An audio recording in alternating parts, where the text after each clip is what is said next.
Bien, hola chicos, ¿cómo están? Vamos a continuar con el avance. En esta oportunidad vamos a explicar del sistema de combustible. Ya en la clase anterior se había mencionado de los elementos que forman parte de este sistema. En esta gráfica tenemos lo que es el depósito o tanque de combustible, tenemos la bomba, tenemos el filtro de combustible, tenemos el amortiguador de pulsaciones que está a la entrada de las de inyectores. En este caso tenemos 4 y un quinto inyector, que el quinto inyector sería para arranque en frío, que llevan algunos vehículos antiguos, que se podría decir, del año 90 o menos, del 92, del 94.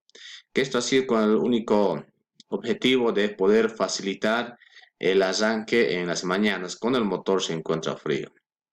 Y al finalizar de la riel tenemos el regulador de presión de combustible, que esto regula y determina la presión estable en todo el circuito. Estamos hablando de una presión aproximada entre 40, 45 y en muchos casos podemos apreciar una presión de trabajo de 50 libras sobre pulgada cuadrada.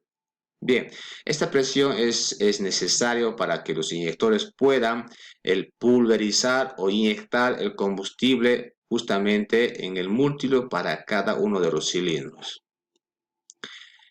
Bien, en esta imagen podemos hablar de las bombas eléctricas de combustible. La presión de las bombas podemos hablar de 90, incluso hasta 100 psi. Eso podría ser variable dependiendo la bomba a qué tipo de vehículo pertenece. Esto es variable por la procedencia. Podría ser un asiático, podría ser un chino o un americano o europeo.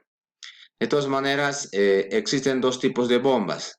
La bomba externa y la bomba interna. Es de esta forma física uno podría identificar si es externa o es interna. Bien, por los tipos de bombas, tenemos la bomba externa y la bomba interna. Ahora, están equipadas, dice, con dos válvulas internas. Cada una de estas bombas eléctricas de combustible tiene una válvula de presión o alivio que limita la presión máxima para evitar daños en el motor eléctrico. La otra válvula de retención que mantiene la presión durante un cierto tiempo después de apagar el motor. Entonces, señores, en la primera válvula sería de presión o alivio, que limita la presión máxima. Quiere decir que cuando las bombas empiezan a trabajar, generan la presión hacia todo el circuito de combustible, debe ser limitada dentro de los valores de 40, 45 o 50 psi. Si en caso esta presión subiera excesivamente, entonces esta válvula que nosotros vemos aquí tendría que abrirse y hacer una descarga. Luego, la otra válvula de retención que se encuentra a la salida, en la salida, lo que realiza un trabajo importante es que cuando nosotros apagamos el motor, la presión que salió o la presión de trabajo en todo el circuito evita que regrese. Esto con el objetivo de poder facilitar el siguiente encendido del motor. Bien, pasamos luego al filtro de combustible. Los filtros son elementos especiales y soportan altas presiones. Al mismo tiempo, podemos tener de plásticos o también metálicos.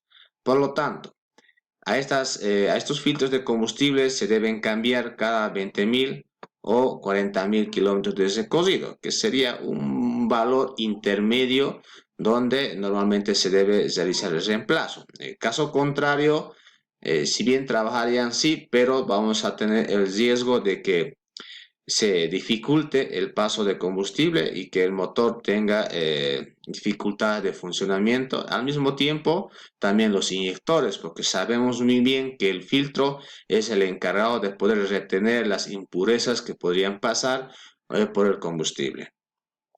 Tenemos el amortiguador de pulsaciones. Si bien su nombre lo dice todo, este elemento tenemos aquí en esta imagen y en el aspecto físico está en esta imagen. Por lo tanto, la ubicación de este elemento siempre estará en la entrada de la SIL, al inicio, donde se conecta la manguera de alta presión. Lo que hace es amortiguar la variación de presión que se genera en esta SIL.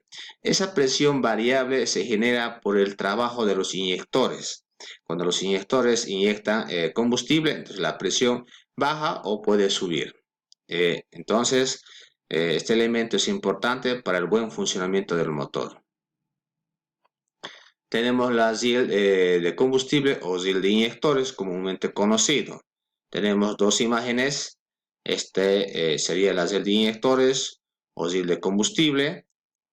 Aquí tenemos otro modelo que en este caso tiene uno de entrada y uno de salida en el mismo caño. Hay otros que se diferencian de que por un lado ingresa y al otro extremo termina lo que es la salida de combustible. Bien, de un modelo a otro, dependiendo de la procedencia del vehículo o el modelo, son variables, pero estas siempre se caracterizan eh, comúnmente dicho como SIL de inyectores.